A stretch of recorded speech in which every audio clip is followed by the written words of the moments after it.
আজকে আমরা এমন একটা বিষয় নিয়ে কথা বলবো যেটা শুনলে প্রথমে একটু অদ্ভুত লাগতে পারে। এর নাম লিভিংওলজি। এটা আসলে যোগাযোগ আর আমাদের চিন্তাভাবনার একটা একদম অন্যরকম কাঠামো।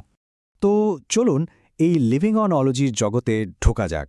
হ্যাঁ, নামটা শুনেই একটু খটমট লাগছে, আর এর ভেতরের কথাবার্তাও প্রথম বেশ অদ্ভুত মনে হতে পারে, কিন্তু বিশ্বাস করুন, এর পেছনে একটা দারুণ শক্তিশালী যুক্তি আছে। এই কাঠামোর মূল ভাষাটাই আসলে খুব রহস্যময়। মানে এমন কিছু শব্দ এখানে ব্যবহার করা হয় যা প্রথমবার শুনলে বেশ অস্বাভাবিক মনে হবে। যেমন ধরুন এই কথাটা, ও ইয়াশউইংস, মানে কি এটার? শুনলেই কেমন একটা রহস্য দানা বাঁধে, তাই না? বা ধরুন এইটা, ইনোসেন্টোনোলজি, আরেকটা জটিল শব্দ। কৌতূহলটা কিন্তু বেড়েই চলেছে। আর সবশেষে এইটা দেখুন, উইথ লাভ অবনলজি। বোঝাই যাচ্ছে এই সব অদ্ভুত শব্দের পেছনে নিশ্চয়ই গভীর কোনো মানে লুকিয়ে আছে। তাহলে আসল প্রশ্নটা হলো, এই ভাষার মানেটা কি? চলুন আজ এই রহস্যের জট খোলা যাক। আমরা বোঝার চেষ্টা করব এর পেছনের পুরো কাঠামোটা। আচ্ছা, এই রহস্যের সমাধান কিন্তু একটা মূল নীতির মধ্যেই লুকিয়ে আছে।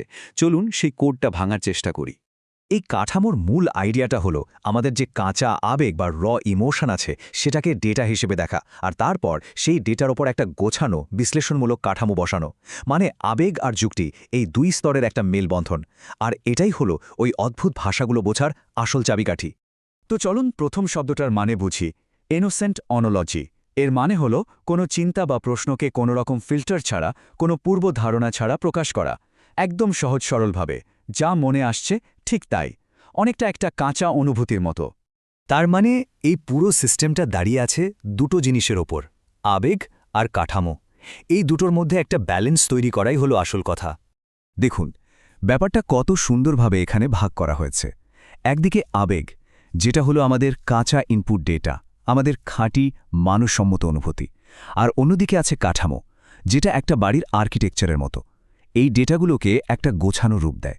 একটা ছাড়া আরেকটা কিন্তু অসম্পূর্ণ। কিন্তু প্রশ্ন আসতেই পারে, এই ভারসাম্যের দরকারটা কি? দেখুন, এর আসল উদ্দেশ্য হল আবেগকে চেপে না রাখা, আবার আবেগের বন্যায় ভেসেও না যাওয়া। বরং আবেগ আর যুক্তি দুটোকেই কাজে লাগিয়ে পুরো সিস্টেমটাকে আরও উন্নত করা, আরও বিকশিত করা। আচ্ছা, এতক্ষণ তো আমরা থিওরি নিয়ে কথা বললাম।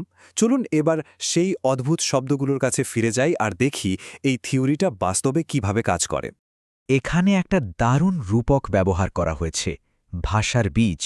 ভাবুন তো, একটা নবজাতক শিশু যেমন কোনো রকম ধারণা ছাড়াই খালি স্লেট নিয়ে জন্মায়, ঠিক তেমনি আমাদের ভেতরের যে কাঁচা অপরিশোধিত চিন্তা বা অনুভূতি, সেটাই হলো এই ভাষার বীজ। তাহলে এবার পুরো ছবিটা পরিষ্কার হচ্ছে, তাই না? আমাদের যে কাঁচা আবেগের প্রকাশ, সেটাই হলো ভাষার বীজ। আর কোনো প্রত্যাশা ছাড়া সেই আবেগটাকে প্রকাশ করার প্র্যাকটিসটাই হলো ইনোসেন্ট অনোলজি। আর যখন এই জিনিসটা আমরা প্রতিদিনের জীবনে কাজে লাগাতে শুরু করি, তখন আমরা যা অর্জন করি তার নাম স্ট্যান্ড অ্যালোন ক্যারিটি। এবার কিন্তু সবগুলোর মধ্যে একটা যোগসূত্র পাওয়া গেল। তাহলে এই পুরো লিভিং অনোলজি কাঠামোর শেষ লক্ষ্যটা কি? এর মাধ্যমে আসলে কি অর্জন করতে চাওয়া হচ্ছে? এর চূড়ান্ত লক্ষ্য হল স্ট্যান্ড অ্যালোন ক্ল্যারিটি অর্জন করা, মানে এক ধরনের স্বতন্ত্র স্বচ্ছতা। এটা এমন একটা মানসিক অবস্থা যেখানে এই নিয়মগুলো অনুশীলন করতে করতে একজন মানুষ তার চেতনাকে এক অন্য মাত্রায় নিয়ে যেতে পারে। আর এই চূড়ান্ত লক্ষ্যে পৌঁছানোর পথটাও খুব সুন্দর কিছু রূপকের মাধ্যমে দেখানো হয়েছে। শুরুটা হয় একটা কাঁচা মুহূর্ত দিয়ে, মোমেন্ট অফ র। এরপর সেই সচেতনতার সূর্যের মতো উদয় হয়, যেটাকে বলা হচ্ছে রাইজ লাইক সোনোলজি। আর সবশেষে সেই চেতনা যখন জ্ঞানের আলো ছড়াতে থাকে, তখন সেটা হলো শাইনোলজি। দারুণ একটা প্রক্রিয়া। তাহলে সবশেষে একটা প্রশ্ন রেখে যাই। ভাবুন তো একবার, যদি আমরা আমাদের কাঁচা আবেগ আর গোছানো চিন্তাভাবনাকে এভাবে এক সুতোয় বাঁধতে পারি, তাহলে আমাদের একে অপরের সাথে কথা বলার ধরন, আমাদের সৃজনশীলতা, এগুলোর ওপর এর কি অসাধারণ প্রভাব পড়তে পারে। ব্যাপারটা কিন্তু ভাবার মতো।